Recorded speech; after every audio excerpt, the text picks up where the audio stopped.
there, beautiful people. Welcome to another Paint Chronicles. I'm Emmy. I've been watching a lot of paint tutorials on YouTube and immersing myself in artwork. I've got some new supplies coming my way, and I'm super excited to dive into those. But for this piece, I used a photo from unsplash.com, but this website is pretty powerful. It's filled with awesome pictures where you can draw inspiration.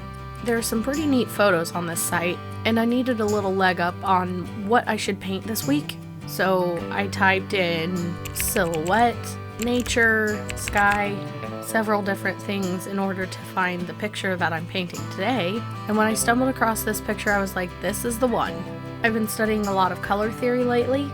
Since I never got any official training on color theory, I've been really fascinated by it lately. Colors are a pretty amazing subject. I painted my own little color wheel so that I could kind of map out my paintings before I start. And for this one, I decided to use complementary colors. That part of color theory has probably been the most interesting part to me. I tend to love purples. So for this picture, I decided to go with purple and yellow.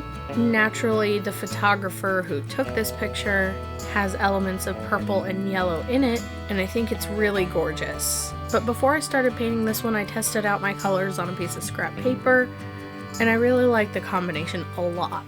So why this picture? Well, you probably won't see it until the end, but it appears to be a silhouette of a farm, and I grew up on a farm, so it kind of hits a little close to home for me, in a good way. By the time we moved in town, I was 9 years old, so all of my memories of the farm are pretty young memories, and most of them are really good. I remember playing with cats in the barn. I remember swimming in the pond that was outside our house. I remember playing in the yard with my sister. We had a huge yard that was filled with trees, and as a young child, I thought we lived in a forest. We would take each other out on a wagon. One of us would be laying down in it, and the other one would be pulling the wagon. The person in the wagon would have to close their eyes while the other one pulled to any location in the yard. And then that person would stop, and the person in the wagon would open their eyes, and just from laying down and looking up would have to say exactly where we were on the farm. We thought we were pretty clever. I remember my dog Cheney, who was a golden retriever lab mix. He was the most loyal and loving dog I've ever met. Remember how soft he was. I remember riding our bikes on the gravel road. I remember Dad taking care of the turkeys on the turkey farm. I remember the horses that were kept out back that we did not own. But after supper on some nights, we would take out our corn cobs that were eaten off of, and we'd take them to the horses and we'd feed them from our hands. And I remember how cool that felt. I love horses.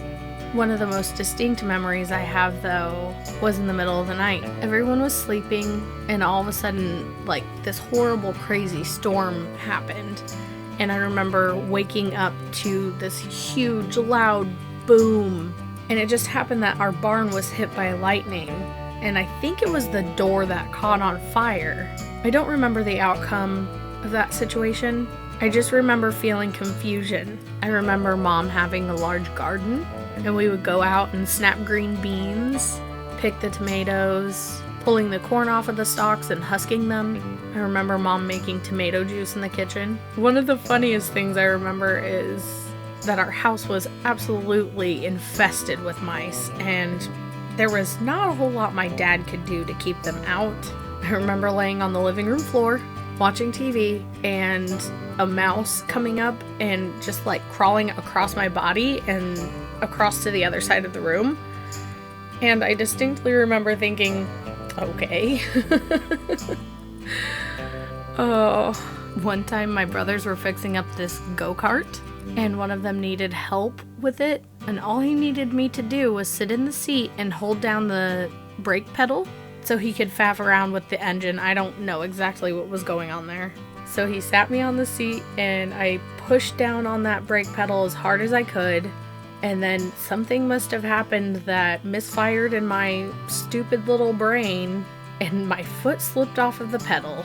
The go-kart didn't go very far. I don't remember it going fast either.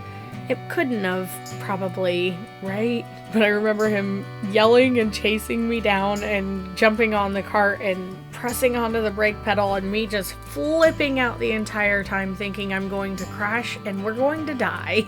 Another memory I have of that go-kart is with my oldest brother. He took me out and we were driving around in the yard and I was sitting on his lap and he handed me the steering wheel. I remember thinking, oh my goodness, I'm driving this go-kart. It was such an amazing feeling. I was so free. So he's got full control of the gas and the brakes. And we're driving through that yard and we're just having a good old time. I'm laughing. And then all of a sudden, it was like George of the Jungle, straight up, live action, and I hit a tree. And I remember him being like, oh no, no, no, no, no, no, no. We didn't hit very hard or anything. Nobody was hurt, but it was so terrifying. But anyway, that was a lot of basking for this episode. Living on the farm was some pretty crazy times, but it was a lot of good memories. That's my attempt at using complementary colors to paint a landscape and a silhouette. Let me know what you think. Otherwise, keep trucking through this crazy isolation / quarantine, whatever you want to call it. Paint something for yourself, even if you never show anyone. It's kind of fun. I'm kind of basing my entire YouTube channel off of it. I recommend it. Do it. Alright, that's it for this week. Don't forget to like and subscribe and follow me on Instagram at Emmy's Art Stuff. And otherwise, we'll see you next week with another new video. And like always, stay creative.